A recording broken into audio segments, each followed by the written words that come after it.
assumptions. They assume that if a person on ODSP gets a job, it's going to be a full-time job, and that they're going to move out of supportive housing, and that they're going to get off ODSP.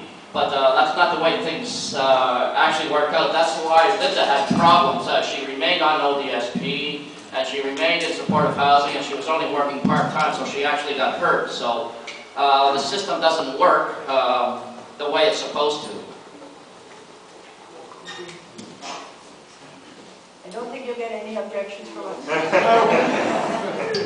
Now people are on ODSP and supportive housing, and most of them came out. My name is Darren Alexander. I'm a journalist and an activist. And I spent many years in the environmental movement and watched the environmental movement get co-opted and usurped to the degree where the large environmental organizations, I won't name them, have become inept at defending the environment. And I'm aware of the latest achievements by the hard work of so many people and the announcements this week. But what worries me is that it's the beginning of a negotiation game that that can go down that same path. And I just wonder what maybe Pat or any of you could speak to this really. What you have in mind to, if you have a strategy or if you've been thinking about this, how to avoid that kind of redundant, never-ending hope and downfall. We are at the table. We also have powerful partners. Since Voices from the Street went with 25 and 5, we've met people who complement our lived experience with policy information. For instance, at Voices from the Street, it's not just about storytelling. Storytelling is really important, but it's also pick your passion and go out and fight. And there's no sort of central controlling body where we tell people what they can say or what they can't say. So we have people out looking at children's aid, right? Oh, Emily, sorry. Emily's there, which is nice. Another senior policy advisor who's been in our groups. I find we tend to throw around words like co-option pretty easy. We like to do that. If you could see when we're in the rooms, speaking truth to power, because we do, fighting for gains, because we do,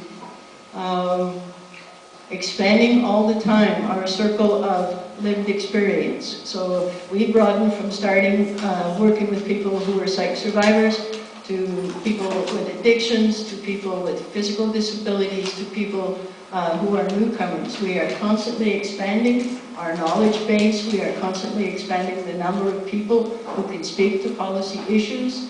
We have John coming in and explaining to us how government works, which is really good. And we also, I've learned to have confidence in the policy advisors, understanding that their bosses are something else often, but that they too are pushing in their own ways to make change. I think as long as it's us who have the voice, us who have the government attention, things will work out for us. So many times we've had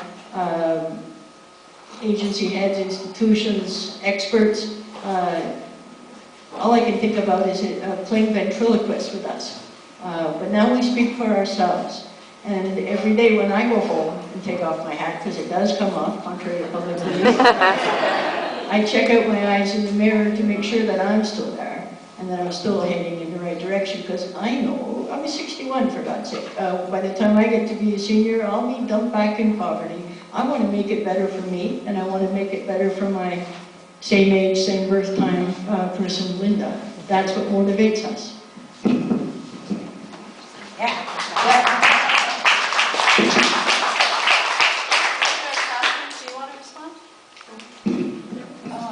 About being co-opted and I think papers, well, I'm kind of going back to the first, sort of along the same lines. I was thinking about the first question from Pedro. I think you can sell the good stories too, as long as they're human.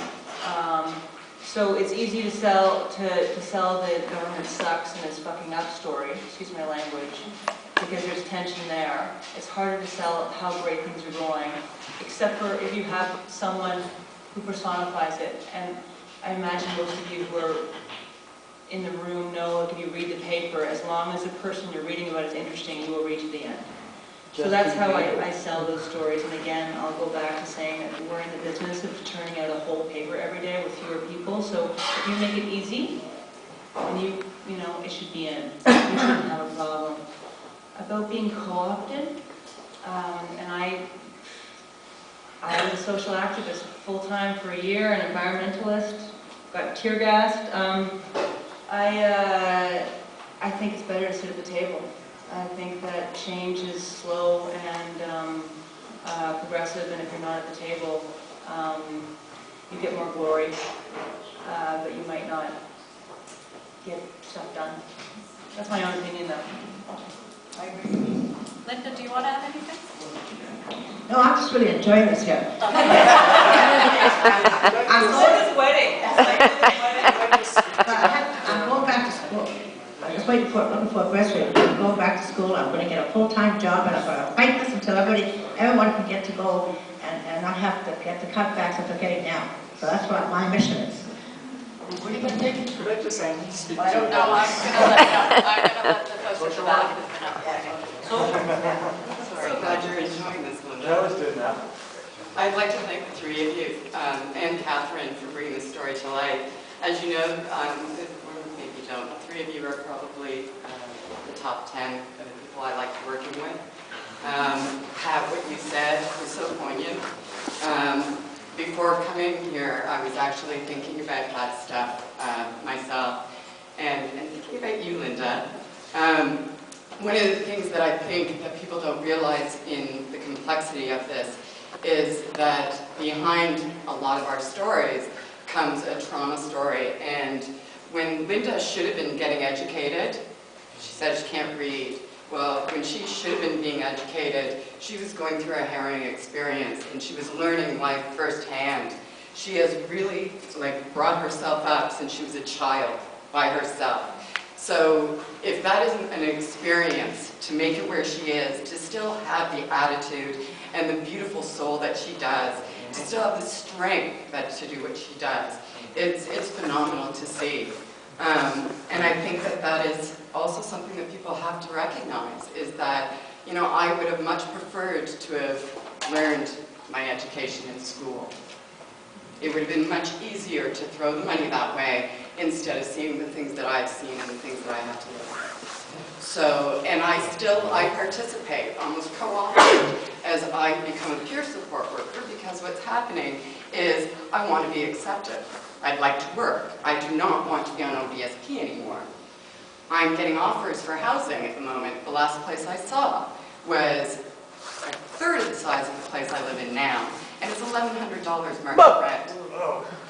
I actually work here part-time, and that would make it market rent. My place is $835 right now, but I will not be able to live in it as soon as they kill Special Diet. But yet I'm also told that I'm supposed to somehow heal through all of this experience. That I'm not supposed to look at the experiences that I see every day, which is utter sort of detachment from your jobs that affects me. And when I tell people when I'm experiencing, they either would like to talk to somebody that has something a little more pleasant to say, or they would prefer that I kind of go away. And that's what I live in. So until this changes, until you recognize that maybe I don't have the degree that you do, I also lost a lot of opportunities. I lost the opportunity of different friendships. I lost the opportunity of, maybe marriage and children.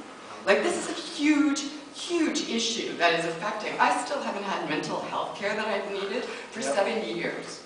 ODSP in the system is really breaking us down. It is as traumatic and as difficult, if not more, than the initial experience that I had as a kid. So thank you very much. Thank you. Thank you.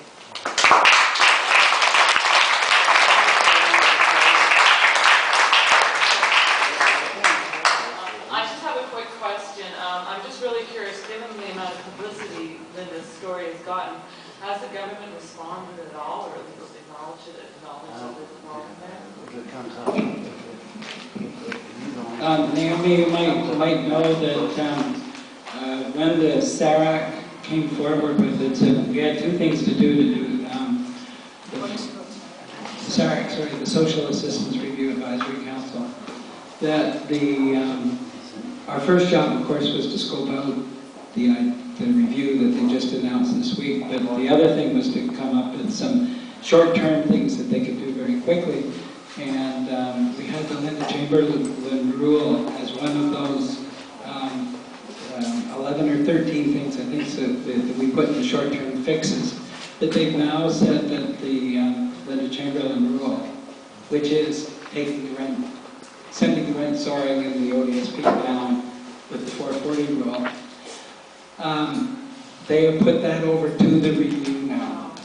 And so it will be a specific issue that will go into the review that Munir Sheikh and Francis Lang will do. That's how we understand it. Anybody else want to respond to that?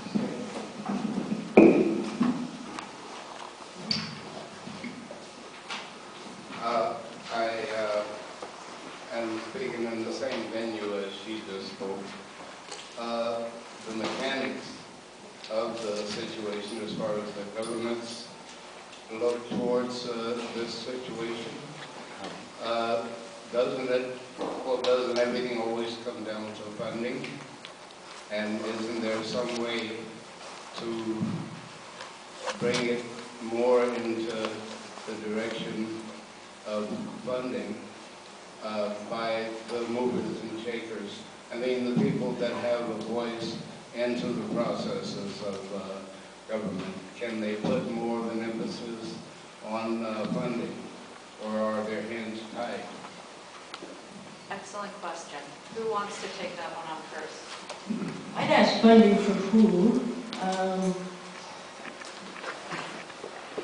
I think what they said, and I don't know if this is, they said that they will not be saving any money on the special diet because the diagnoses they're eliminating, they also have to add. So they say they're not doing that. We asked, one of the other short-term asks was for immediate relief for singles on welfare, who are the hardest hit and whose lives are the meanest and most at risk. We need to push that and push that and push that for the next budget. They will always say there is no money, but note that when the government wants to find a few $1 million for something that will help them get elected, it's always there. So what we have to know, though, that we'll never be the most popular kids on the block. And for everyone that's our supporter, there are probably 10 who aren't. That's another reason to tell our stories, to tell our realities, and to challenge those endless computer comments that come after articles about us. But yes, we have asked for more. My answer on that is I don't think it comes down to funding at all. I think, again, as Pat said, governments will always find funding for good, compelling ideas. I actually think the governments don't understand how to get out of social assistance programs the way they are structured now. They were set up in the 50s and in the 60s, and they work according to a set of rules that in many cases you have to make a wholesale change in that. And that's a very scary thing to do. But when governments talk about social assistance costs being out of control, it's basically right now, if we look at OW and ODSP, it's about a